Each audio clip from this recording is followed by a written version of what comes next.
Hello to Jules and Brian Heron. How are you today? Good. Doing well for a Monday. Yeah, exactly. I'm excited for so many reasons. This was my first duo interview, two people on the podcast at the same time. So that's going to be a lot of fun for me. More importantly, I hope it's fun for you. I first encountered Jules and Brian on Instagram. Jules's company is Hair for Humans, and they provide gender-affirming haircuts for all. And really excellent Instagram account, which I want to talk about more. But the first video I encountered actually had nothing to do with hair. It was Jules and Brian. Jules introduced their dad as a pastor and had this conversation where they asked their dad, "What is it that you remember with me growing up as a transhuman, both before and after the transition?" And we'll hear more of that story today. What I can tell you is watching the two of you speak reminded me so much of my dad and me. Just the interaction, the warmth, and the way the conversation was unfolding. My first episode of this season was a conversation with my dad about me coming out and what that was like and the before and after of that. So it rung very close to my heart, and anything that reminds me of my dad makes me very happy. So that led me to reach out to Jules and ask if the two of you might want to be here, and here we are. I noticed even in that brief video, when I talk about the warmth, Brian, you said what a privilege and an honor it's been for you to be a part of Jules' journey. And Jules, you talked about how life-changing and life-saving it was to have the support of your family. As I've met the two of you and had a chance to speak to you a little bit more, that same deep love and respect just oozes through everything that I've experienced. Jules, I'm obsessed with your videos on your Instagram. I am too. Good. And apparently a lot of people are. You've got quite the following, so it's no accident. It's you speaking with clients as they're sitting in the chair about what it is that they want in terms of their haircuts. The way you lean into those conversations, the way you make them feel comfortable, the amount of time you spend trying to understand how they want to show up in the world and then how that translates back to hair and then confirming everything back. It's just a beautiful thing to see. I enjoy that as much as watching the actual before and afters of the haircuts themselves. And Brian, I'm really struck by, as we'll talk about, the fact that you never skipped a beat with anything related to Jules' journey. I've also been really interested to start to learn more about your own insider-outsider story. So it's been a privilege, back to privilege, to get to know both of you, and I'm super excited to have you here today. Thank you. Yeah, we are too. Yeah. Fantastic. So what other things might you want people to know about the work you do in the world? Jules, I'll start with you. When I first started Hair for Humans, I originally wanted it to be me providing those services to my community. After starting doing the social media thing, doing the videos, trying to get my stuff out there a little bit more, I'm really passionate about education. And so the reason that I started doing the videos was so I could raise my prices, so I could work less behind the chair, so I could go educate other people on how to do transformation cuts. And I've kind of navigate through my career of what I'm really passionate about, and it's building short haircuts on people. I really want to teach that to others. It's been interesting originally wanting to work with my community and doing color and doing all different kinds of haircuts. But my real passion is transformation haircuts, which are going to cut all of this hair off. And then as I started doing the videos, I realized that there was this whole community of women in their later in life experiences where they weren't being listened to. And so my career has ebbed and flowed and transformed into this thing of I have half of the queer community in my chair, and then I also have half older women in my chair that really feel listened to. It's interesting how your career path often finds you as opposed to you finding it. Yeah. Brian, we know you're a pastor. What else would you like us to know about your professional life? We talked about the videos, working with people, how they show up in the world. And one of the things I have felt is that Jules is in many ways doing very similar work that I've been doing. I've specialized in transformational, transitional interim ministry in the church over the last 20 years. And really, my job is to help you figure out how you're going to show up in the world. And this process of listening, making it a safe place for them to discover themselves. It's like I have a wooden pulpit and Jules has a chair, but we're doing really similar work in many ways. And I think being a pastor was both helpful and a bit of a barrier in walking with Jules. It was helpful in the sense that so many of my values were shaped by being in the church, and that had to do with compassion and tolerance and inclusivity and listening and care and empathy. Even though I didn't know specifically what that might mean in terms of how I show up in the world, the issues I deal with, and being a parent, it was fairly easy as Jules began coming out and discovering themselves and sharing themselves. Those values just kicked in. It's, oh, okay, I guess this is what it means.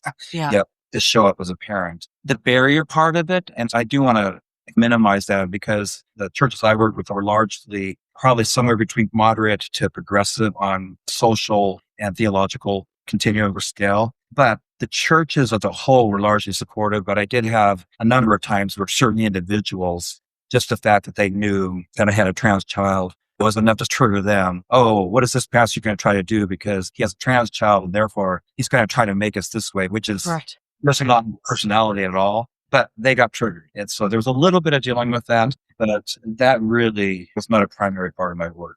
Yeah. And how do you manage those moments? Yeah. One of the things I learned, I probably had to learn the hard way from work 30, 35 years ago. But one of the things I discovered in that is that when somebody gets triggered like that, they may accuse me or blame me or for whatever it is. But I right away, because I know myself well enough, if there's some validity to what they're saying, then I'm able to go, oh, you know what?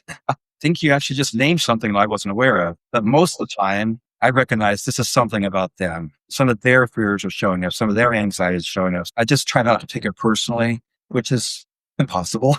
Yeah, it's your kid, right? Yeah, exactly. But what I will say is professionally, I felt like I really handled it well. Personally, sometimes I had to have people I relied on. I saw my therapist on a regular basis, working those things through. But a lot of it was just recognizing that people get triggered. Fears show up, anxieties show up. My job then as that pastor is to still, okay, what's going on there? How can I walk with you in this? Yeah, give them the space to figure out what's going on with them and not make it about you. Yeah. Process of discovery for them too. And it's interesting too, because as you talk, I've had my own barriers with supporting my clients. My mom's a big reader. She has offered a lot of books for me to read of trans people. And most of the books that have been offered or recommended have been about trans women.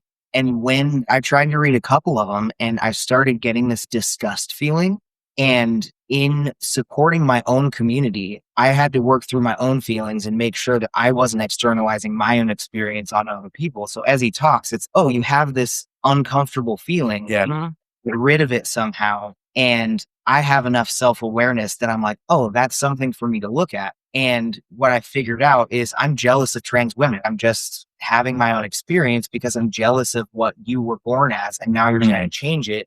And I don't resonate with that because I'm the opposite. Yeah. In talking to other people in my community where some of them have similar feelings and then others have complete opposite feelings where they're like, oh, and I feel more comfortable with you because we were both uncomfortable in our bodies, even though we have opposite. That's fascinating. Yeah. So it's just interesting as people interact with us, as we're trying to support our community, they will have their own feelings about it and I will have my own feelings about it. And we all just have to navigate it together and be open and curious about what we're going through rather than trying to tell each other how wrong we are for our own feelings. It's interesting. You're actually, when you're thinking of trans women, you're having the exact opposite, almost like polar opposing experience and viscerally responding to that and then stepping back and saying, oh, what's going on there? And then owning it and having the awareness and working through it. That is very interesting. Yeah, you've said a few things to me that blew my mind wide open. I'm going to add that to the list. And honestly, I think if you step back, you think, okay, the trans community, like it's one thing. And there's very different experiences within the trans community. I think a lot of times it just gets simplified. And the dynamics of what you're talking about are enormous and interesting. And I think important to understand more fully. Well, yeah. And the more you talk to individual people, the more you can open your mind. And I've talked to so many of my clients that are trans women about this exact feeling. And they're like, oh, I've had a similar experience. I had a bad reaction to a trans guy. And so it makes the fear or whatever feeling you're having, especially in today's world, it's like they're weaponizing us as a whole thing. Right. When you can talk to somebody, I remember this video of this guy. He was like 80s, 90s, and he actually showed up at his city council to tell them to support all of the anti-trans stuff. And he waited in line and he actually talked to trans people. And he got up and spoke in front of city council. And he goes, I came here to show my support for the anti-trans stuff. But now that I've been here talking to trans people and talking to the queer community, I was wrong. And he actually admitted that. And he was like, I didn't know. And so the more you can talk to people, the more you can open your mind and say, it's something in me that's making me uncomfortable because I'm ignorant about something. And the more I talk to my own community, I'm trans and I still have things to grow, things that I need to work on. And the more I talk to people with different experiences than mine, the more I can settle my nervous system and be like, we're good. It'd be great if there were just like a playbook or a textbook you could read and be like, oh, now I know it all. It's not like that. Yeah. But it's the more I show my videos, the more I have people reach out to me saying, I've showed my mom your videos and she is now starting to understand my own experience as a lesbian, as a non-binary person, whatever. It's just person by person. We're all just people trying to make it. And I want to show that in my videos. Yeah. And that's really, for me, also what this podcast is about. It's to showcase these stories so that we can reconnect to the humanity underneath them. That's very simply. Yeah. What I'm hearing in all this is just a reaffirmation of what I've felt for a long time, which is how do we create safe spaces for people to share their experience and to navigate this very complex world we live in, Yes. internally, externally, and how do you create that kind of safety? Yeah. And I see this so much in your videos, Jules. It's just being fully present, being curious, being open, being kind, being loving. And when you have those ingredients, that's where things can really start to open up for people. And I see that in those videos. Tell me something that lights you up personally. Maybe I'll start with Brian this time. Interests that you have, things maybe people don't know about you. First couple of things that come to mind. One is I've taken a number of pilgrimages in my life, and there's something about, I'm a very physical person. So being out, whether it's, I walked the Camino 2.5 years ago, 500-mile trek across Spain, and I've done some very large cycling pilgrimages of 4,000 miles and 3,000 kilometers. To be physically engaged with the world, I could come alive with that. But I had been playing guitar on and off for about 45 years and mostly off. I just recently retired. So I spend the time right now on some songwriting and playing guitar. It's just a delight.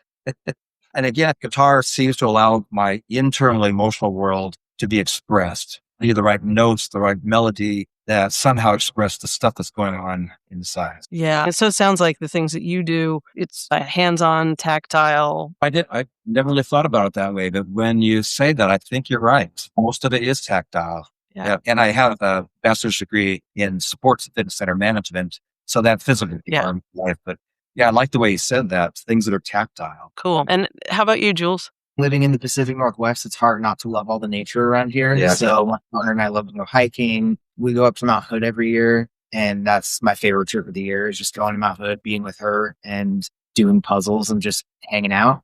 Yeah. And we recently bought a house. And so I love doing house projects and getting stuff done around the house. And movies have always been a big part of our family. Oh, gosh, movies are huge.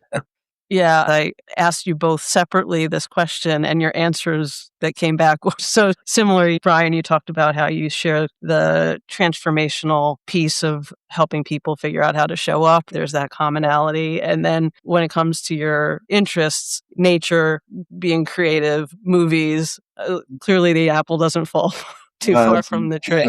Think that more and more. Yeah. My parents actually had a newsletter when we were kids.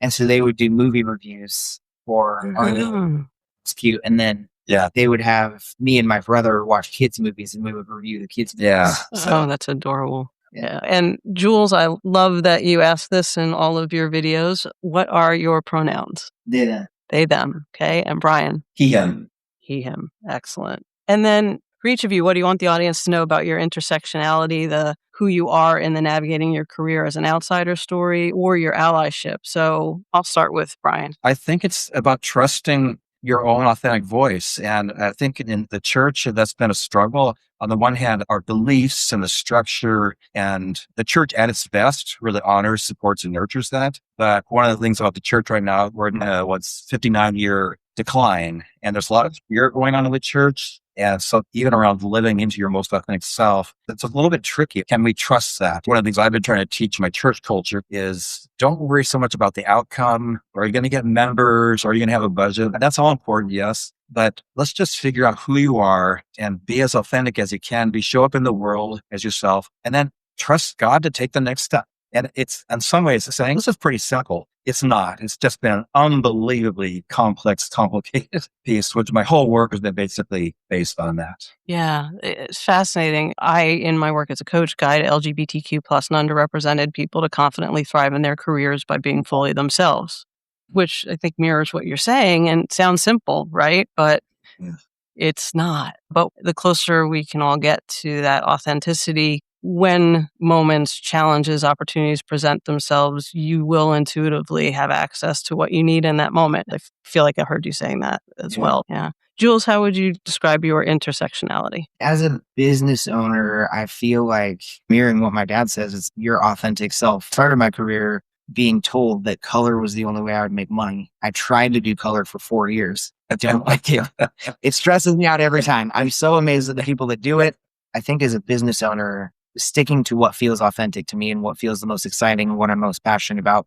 And at the same time, no matter what comes up for me, I want to always act from my values, which is what I learned from one of my best friends, Annabelle. She has always said, act from your values, not your feelings. And for most of my life, I have acted based on my feelings, based on anxiety, based on how I felt in the moment. And feelings change second to second. Yeah. And so when you can act based on your values, it can cut through all of the noise that you don't want in your life. And I don't want to cut everybody's hair. I don't want to be for everybody. I want to run the business that I want to run. And there are some people even today that come to me that don't resonate with how I run my business. And that's fine. Really acting based on my values and what feels authentic to me, because when I can feel good in how I'm showing up in the world, then I can have less shame and less confusion of should I be acting like this? Should I not be acting like this? Because then if you're trying to make yourself likable to everybody or trying to change all of your policies, it gets so muddled and so confusing. And then another person will contradict that thing. And then you'll have to reevaluate everything. It's impossible. So it's really honing in on what you value. I value connection. I value community. I want to get as many people in my chair as possible. Absolutely. Makes sense. So to bring us back to where this started for me, which was the Instagram video that I saw. And Jules, you asked your dad, with you growing up as a transhuman, what did you, Brian, see before and after the transition? If you don't mind going back to when Jules was little and the pathway that you've seen them travel. As long as it's not she, I'm good. Oh my God. Yeah. Well, I typically apologize up front because as much as I do this, that still happens. So I do apologize. But yeah. My partner, who I've been with for 4 years, called me he the other day. And I was like, did you just call me he? And she was like, yeah. I was like, I didn't hate it. I didn't hate it. Awesome. Thank you. Actually, I'm the one that gets out with a she every so often because I knew Jules at the period when they were she. And so sometimes when I'm talking about Jules as a child, the she will come out. And I correct myself, but it just feels natural when I talk about Jules. That's what it was, right? If you could talk about the trajectory that you saw Jules take from early on through to the transition and beyond. Yeah, I think there were some definitely distinct experiences. I could see that Jules was working through something around their identity. And of course, being a new parent, I didn't know what the heck I was really doing, but certainly I could see things. So one of them was, I think Jules, at about age 2, Jules was just this really cute kid. And so we would dress Jules in these, Jules was like, oh my gosh, in these dresses. And about age 2, Jules would start throwing these tantrums and we put them in a dress. And so we began to adjust to that. Okay, that's not working. And I think it was about age 6 because I was a minister and did weddings. And there were some weddings where the family would show up for it. Jules definitely wasn't going to show up in a dress because we already had discovered that. But basically the agreement was, Jules, you need to look sharp, but you don't need to be in a dress. We allowed Jules to pick what they needed to be sharp. And for me, it was funny because Jules looked really like small IBM executive. You had black pants on, a white shirt and a tie, and had their hair all slicked back. Nice. But it worked. I was comfortable with that. Yeah, sharp. Is that? So that was the agreement. You need to be sharp. You don't have to be in a dress. Yeah. So I think Lisa and I, my ex, And Jules' mother, I think we got comfortable pretty early that Jules just didn't fit the normal feminine look and identity. It was around age 11 where Lisa and I began to say to ourselves, hey, we're pretty sure that Jules is going to come out as lesbian at some point. And our job is just to make that a safe place for Jules to have that discovery. And I think what was it, age 17, I think we finally came out, right? Yeah. So we were prepared for that. We're expecting it. And I was like, Jules has to take their own journey. The trans piece, though, was different because I'm old enough that I definitely grew up with boys like girls and girls like boys. And it was in college that I began to become aware of the gay and lesbian community. So I made that adjustment. And in seminary, that was really reinforced. I think I negotiated that transition pretty easily for the most part. But the trans piece was completely new. This is where I found myself more following Jules. And I know Jules needed support and to talk about things, to work through things, but also I felt a little bit out of my element. And so a lot of it had to do with just knowing Jules and trusting their journey. And if I could feel something where Jules was going a direction and I could read almost like, this isn't feeling right. I know Jules pretty well. If something doesn't feel right, I would give that feedback. But most, as Jules was exploring, it was new to me, but I could also feel like, oh, this is feeling really good. You are really discovering something about yourself. And I think for me, as one of the parents, one of the ways I would describe Jules in the younger years is that Jules just always seemed hidden. And so I was like, oh, Jules was coming out, literally. Yes. And that was a really positive experience for me. I didn't know what needed to come out. I could feel it just resonated like, oh, yeah, I think we're finally discovering the answers for that long period of Jules being hidden. Great kid, very gifted. But there was always this piece like, where is Jules? Yeah. So somewhere in this, I'm going through uncharted territory space as Jules is starting to come out as trans. There's also this almost parting of the curtain where you're like, oh, okay, this is starting to make a lot more sense, which was, I'm hearing, I think, a relief as a parent. You want your kids to not be hidden. You want them to be their fullest, their happiest self. You just sensed that potential as this is being shared with you. Yeah. I think the way, when I look back at the way I described how it felt was that I didn't necessarily understand it, but I trusted knowing Jules. And I was like, okay, you know what you're doing here. I don't know all the times. It's a very complicated journey. Yeah. But I could trust the journey with some of the scary moments and whatnot. But I could feel like Jules was on the journey they needed to be on. And you alluded to this because this not skipping a beat, mine was a specific conversation with my father. This sounds like it unfolded through a series of discussions because, Jules, you were discovering it for yourself also, correct? Yeah. With me, I knew I was gay for a period of time, and then I decided to have this sit down in front of the fireplace conversation with my dad. And so it was a specific moment. I talk about it in the first episode of season 2, and he didn't skip a beat. In his case, he talks about his parents were wonderful, but they made mistakes. They were human. And my dad, in experiencing that, started to compile for himself this sense that as he would become a parent someday, all right, I'm not going to make that mistake. I'm not going to make that mistake. I'm not going to make that mistake. And it all boiled down to, as long as my kid is happy, I'm good. Yeah. So as I was telling him that I was gay, he immediately accessed that, and it just took over. It took care of everything, which was beautiful to experience on my end. In your case, Brian, you talked about being a pastor and the spiritual nature of that being a part of why you were able to navigate this without skipping a beat. Was there anything else you think in your experience that really let you be so unflappable throughout all of this? I don't know that I know the answers for sure, but I think I do have maybe a hint of it. I think I grew up very much feeling like an outsider. I was very involved in the community, school activities, church activities, sports. So on the outside, I think it looked like I belonged, but inside, I always felt like an outsider, which had to do with my own family story. I'm the child of a teenage mother who then got in over her head. She left when I was 3 years old. My younger sister was 1 at the time. My dad remarried, but it was never a healthy marriage and a healthy family. The church was where I got my emotional health. And actually, my parents didn't go to church.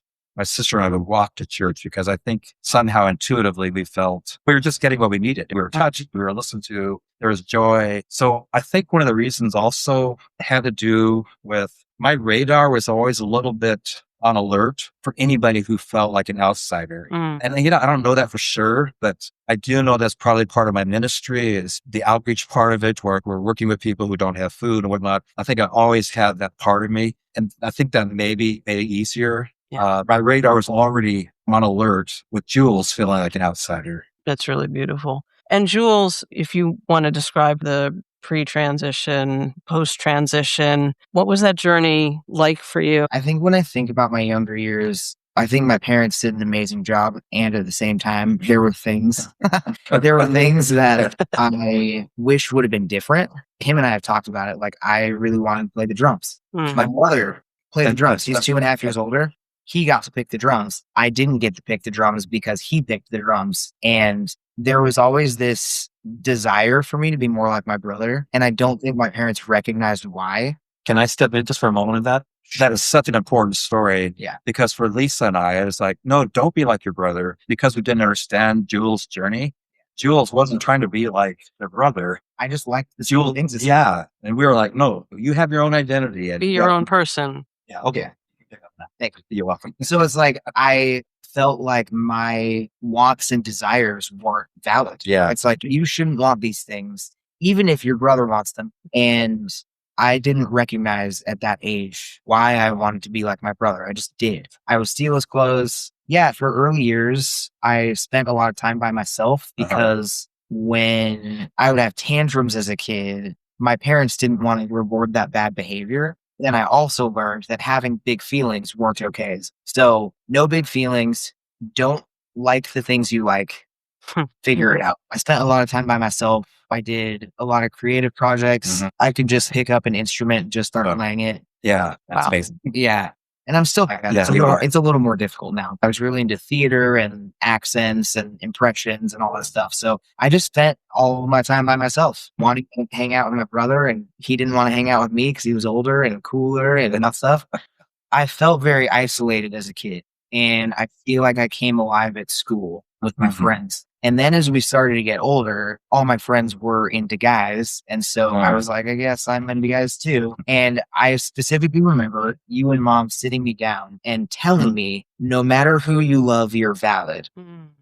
Like, okay, whatever. I'm going to hang out with my boyfriend now. And I remember that so vividly. Yeah, but then when I was 17, I fell in love with the first girl I dated. And I was like, oh, okay. I was a dick to the guys that I dated because I didn't care that much. And then finally, when I dated a girl, I was like, oh, I get it now. Then in my 20s, I dated and tried to figure it out and felt the pressure to go to college. And then that didn't really work out. And then I started drinking a lot. And then I found someone who I thought I would spend forever with. And then that ended and it crushed me for many years. And so I just drank. I didn't date anybody that I was actually into. I just dated people that liked me because it was more emotionally safe. The years after that relationship when I was 25 were the hardest years for sure. You spoke with me previously about anxiety. What's the role that anxiety was playing throughout all of this? I felt grounded and connected to people when I was drunk, and that's it. And I was good at my job. My entire routine would be, I go to work at 2 p.m. I work all day. And then at 11, I would go to the bar, get super drunk, eat an entire pizza by myself, probably sleep with somebody, possibly be super hungover in the morning. Don't wake up till 12, throw up, smoke a bunch of cigarettes, go to work, be too hungover to eat anything. On my lunch break, eat a burrito, feel mildly okay by 10 p.m. and then go drink again at 11. And that was a routine for 3 or 4 years. Brian, what were you aware of or experiencing about Jules's life during that period of time? Oh gosh, I wasn't aware of everything, but I did know Jules was struggling. Yeah. It's a really hard period for me. And part of it is that Phil, I told us that he was pretty wild, and it's like, okay, this is the lifestyle he has. It's just who he is. It didn't feel like this was Jules. I was like, look, when Jules started drinking, smoking, Jules was the one that gave Phil a hard time. Like, what are you doing, dude? That's stupid. Yeah, that was a hard period. It was hard, but I also felt like the best thing I could do was to be there and show up, not push, but be available when needed. And I think one of the gifts I gave both my kids is, this was way early. I think Phil and I had been in 4th grade, Jules in 2nd. I started taking them out for a monthly breakfast on Mhm. what I call their days. I went all the way through the childhood, all the way into their adulthood. It became that one safe place to connect, Right. no matter what was going on. And yeah, so that was hard in the sense I felt like I had very little control. I didn't know how this was going to end up. I knew the thing I needed to do was just Keep be here, showing up. show up. And when they were ready to come to me or make whatever decisions, I'd be there. I'm sure as a parent, that's a tough thing to navigate because Yeah. you want to grab them and just Yeah. shake them and save them at the same time. Jules, you talked about a light bulb moment that you had. You got into some somatic dance movement therapy. Can you talk about what that light bulb moment was like for you in terms of your journey toward your understanding of being trans? Yeah. So the first experience of actually getting into my body and feeling more comfortable with myself was top surgery. And that happened in 2017. That was when I first started to recognize myself in the mirror and where I started to feel really comfortable. I put myself through beauty school, Oh, that's and then I worked like 75-hour weeks for 11 months. And I just did it. I did the grind, got through beauty school, and then started my own business day after I took the test. So yeah, that kind of started my career doing hair, but I still was a little bit lost with who I was 4 years into my career. I was still navigating everything, trying to figure everything out. I don't want to do color. I don't want to do these cuts, moving salons. And then 2020 hit. And so that was a lot of reflective time. Yeah. Yeah. And I realized that I wanted to go on testosterone. I had a doctor at the time that really pushed me to take too much too fast. And so I didn't really have the time to acclimate to what was happening in my body. Even though it felt right, it felt way too fast and really overwhelming. And so I didn't have the skills at the time to really help myself navigate that. And I didn't know anybody that I could talk to about it because I didn't know any people on testosterone. Then I freaked out and stopped taking testosterone. And my doctor at the time, I was like, you think I should wean myself off of it? Because hormones are complicated and they can affect most of your body's reactions to everything. She was like, no, you can just go off of it. Your body will figure it out. And so then after that, coming off of T, I had debilitating panic attacks for about 3 to 4 months. Wow. And then I just started dissociating and severe panic attacks all the time. Yeah, I remember having a very intense dissociative episode at my brother's house. And I just started crying and I just left and I drove home and I was so dissociated from who I was during that drive that I thought I would probably die on that round. It was rough. Yeah. And I found healing embodied. Chelsea and Sarah and Mariana, they're dance movement therapists. And it's a therapy that I've never experienced before. I've been to talk therapy for a lot of my life. You just stay in your head where you're trying to figure your thoughts out and it just keeps getting more confusing because you're staying in your head. Disconnect with this. Yeah, but not connecting with how you're actually feeling. And I remember my very first session with Chelsea. We were getting connected in my body. She asked me where it was. She asked me how it wanted to express itself. And of course, it took me a while to get there, but I found this tension in my solar plexus and I just started squeezing it. And the thing that really made a huge difference was that she mirrored that back to me. When you have trauma in your body that you're not used to holding or you don't have the skills to hold, you can't hold all of this discomfort by yourself. You need somebody to help you hold it. And then eventually that voice that you're relying on will become your own voice. She started squeezing it with me. And immediately when she did that, I burst into tears. And I was, there it is. So that's now it's connected. And so now when I have panic or I have anxiety, I don't try to figure out the thoughts. I don't try to do anything. I notice it and I can breathe through it, or I need to go on a run, or I need to scream into pillows, or I need to breathe deep, or I need to go outside. I can now suss out what I need to do in that moment, get into my body. When you can regulate your body first, your brain will follow suit. Just getting into the sensations of your body first. And every single time I do that, I never need to figure out what's happening in my brain. That's amazing. That's amazing. And you tell a story that when I said earlier, you've blown my mind a number of times in listening to you. You talked about living now as a trans man. And there was a story about being at a supermarket and you were in a rush. So it was at the start of the time where I started to be recognized as a guy. It felt very foreign to me because I had always been looked at as different. And so now I was being looked at as the same as everybody, which do feel very uncomfortable. I was used to being called out, and so now I'm just part of everything. Yeah. And when I was in Home Depot, this lady moved out of my way when we were in a tight little narrow aisle, which had never happened to me before. And so that was the start of being aware of what was happening. And then on my way to the car, I was pushing my cart and I was in a rush, and there was a guy that was collecting the carts, and the carts were going this way. And then I pushed my cart towards him, but it was going the opposite way. And so I sat in my car, and then I had this realization that I was like, I just made more work for him to walk all the way around to these hundreds of carts, turn it around and put it on the front. I saw all of these other people walking around, and I was like, I could be looked at this like asshole white dude that is just, here's my cart and you deal with it kind of thing. And I was in such a rush. I don't have time to get out of my car. But then I felt so shameful. I don't want to be seen as this dick of a guy. And so I just quickly got out of my car and I turned it around and I put it on the front, and then I sped off. But I now have this obligation to be one of the good guys, to be really caring, to be really compassionate, of how I want to show up in the world, what I value. There's so much privilege in being a white guy in society, and having the experience of being on the other side of that, I now realize how I'm being perceived. So if I'm walking on a sidewalk and there's a woman coming towards me, I will cross the street because I know it's going to make her feel safer. Wow. Because I've been to the other side of that, and I want to be that nice guy that I don't want you to feel uncomfortable with me. And It's got to be so interesting that you live so much of your life as, let's just simplify it, an outsider. And then now you're the dominant player. You're the white guy. And I hear there's obviously comfort because it's who you are. And then there's a discomfort at the same time. Is that accurate? Yeah.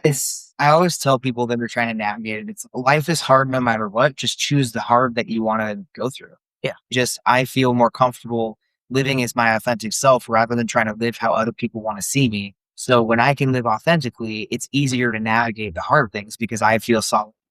Yeah. Which brings us into your career. We've been talking about it throughout the episode, but if you were to talk about how you feel it is that this journey has impacted your ability to create the business that you have and show up in the ways that you're showing up for yourself and for your clients, what would you want people to understand about what you've created and how it's all come together for you? My motivation was to create a community where people can live authentically and really be heard with how they want to show up in the world.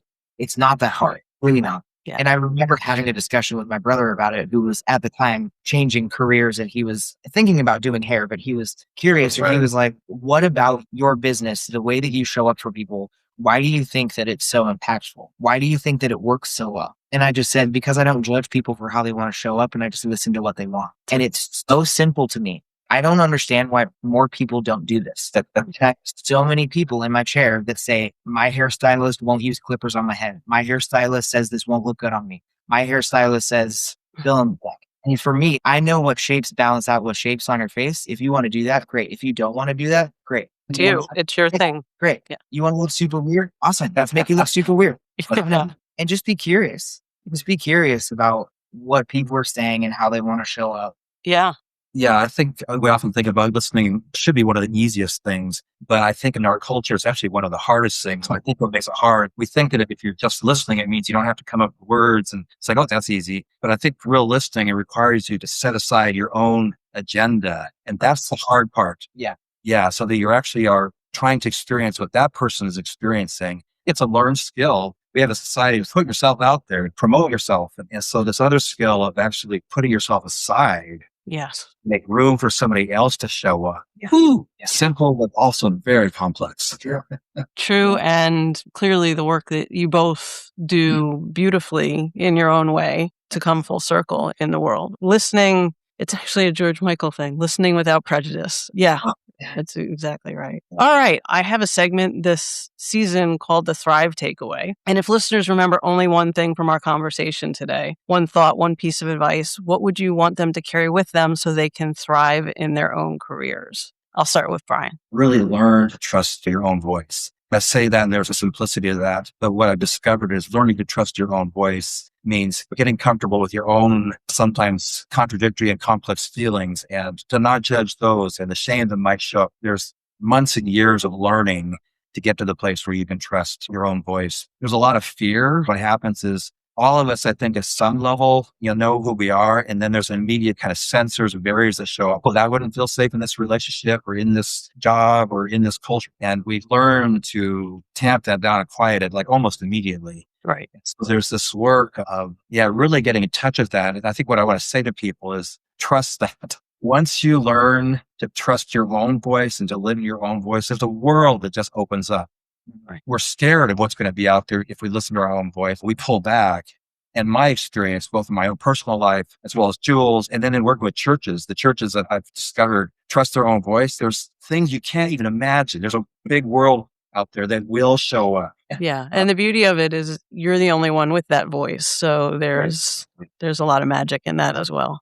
Yeah. All right, Jules, what would you say to people? I think sticking to what your values are and sticking to what you're truly passionate about. I had a lot of color clients before, and they could definitely tell that I wasn't passionate about color. And when I actually went for what I'm passionate about, I could talk forever about hair, and people know that. And that's why they come to me, is because I'm passionate about it. One of my favorite things that I've learned from one of my hairstylist friends is there's 4 stages of learning. There's the unconscious incompetence. You don't know how bad you are at something. You're not even aware of it. And then you have conscious incompetence. So now you're aware of how bad you are at it. And then you start to learn more. And then you have conscious competence. So now you know how to do it, but you have to think about it every step. And then you have unconscious competence. So now you can do it in your sleep. And so the more you go after what you want, the more comfortable you are with it and just dissecting everything that you want to change. Every policy that I've changed and unchanged and changed again has brought me to where I am today. And that's because I stuck to my values. I'm passionate about what I do. And I didn't give up, and I learned. It's beautiful. Thank you for sharing that.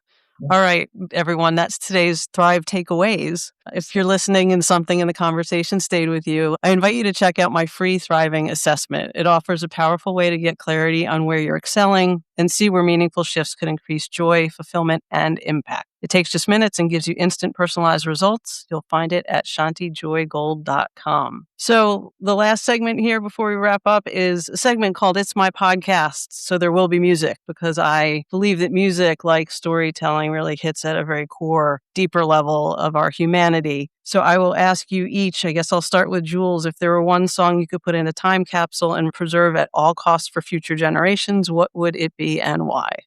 Welcome to the Internet by Bo Burnham. I just think he's so brilliant. His project that he did in 2020, it's called Inside, and it shows how crazy our world is right now and how much everybody's trying to get you to do what they want you to do. And I love comedy. I think Bo Burnham, he just says it so beautifully. And so watch his video, listen to the soundtrack. It's absolutely brilliant. It's interesting. So I was reading the lyrics at first before I listened to it. It's like, oh, God, this is heavy.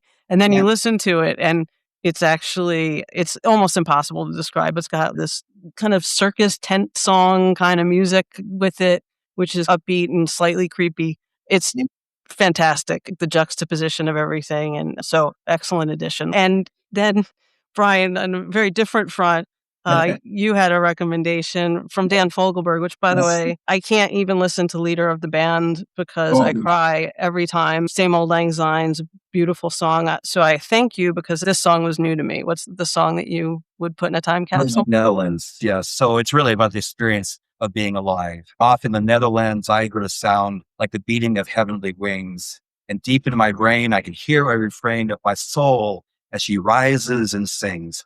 Anthems to glory and anthems to love, and hymns filled with earthly delight, like the songs that the darkness uses to compose the light. Wow. Yeah, it's just the experience of being alive. And whatever that means, the joy that we have, the grief that we have, just living into the experience. Some of it's going to be difficult, some of it's going to be marvelous, but just step into it. It's a beautiful song. I love him. He sings in this beautiful falsetto that I've never heard him. His voice is just outrageous. 2 fantastic, very different additions to the playlist, and I appreciate that. Okay, if you could each tell me what you're doing in the world and where people can find out more about you. And I'll start with Jules. Yeah, I work at Hair for Humans, and I'll be teaching classes. You can find all of my stuff at Hair for Humans, Instagram, Facebook, TikTok, YouTube, everything. And I post where I'm going. Awesome. And Not on TikTok. I don't know if I'm supposed to admit that, but your Instagram account is a ride. I really recommend people check you out there. And Brian, where can people find you? I guess I'm retired. I feel semi-retired because now that I'm retired, I'm able to do some of the things I've wanted to do for probably 20 years. Right now, I'm in the middle of a blog series through Lent called Mystic Musings. And actually, I'm using that to prepare for a book that I'm now working on, which is essentially about what it's been like to be a minister in a time when what we call Christendom was dying, which is Christendom is the marriage between religion and culture. There's many of us that believe that in America that's dying away. And so to serve professionally in that time, I have books about what it's meant to live in that. And then I did a pilgrimage where I started in Rome and then landed in Konya, Turkey. And that was more of my threshold experience of working through, I know something's dying. There's a bridge going to something. It's going to be about what I think is giving way. And then my pilgrimage experience. And then some hints of what I think might be emerging in the future, even though none of us really know. Yeah. I have my website that I work on with all of that. And then the songwriting. I'm just having a blast right now working on my guitar. And your website's pedalpilgrim.com, right? Pedalpilgrim.com. We'll make sure all of your stuff, both of you, is in the show notes so people can easily find you. I can't thank you both enough. My first duo, the same way I experienced you on Instagram and in our previous conversation, the warmth and the thoughtfulness and just the love between you. It's such a privilege to be able to spend this time. And thank you for sharing everything that you've shared. Thank you. What a delight, Shanti. Thank you. I appreciate it. All right, everyone. That brings this episode of Stories We Haven't Shared to a close. I believe stories are our humanity waiting to be shared, and listening makes it possible. Thanks so much for being here today by our virtual campfire. Until next time, and thank you again so much to Brian and Jules. Appreciate you both. Take care. Thank you.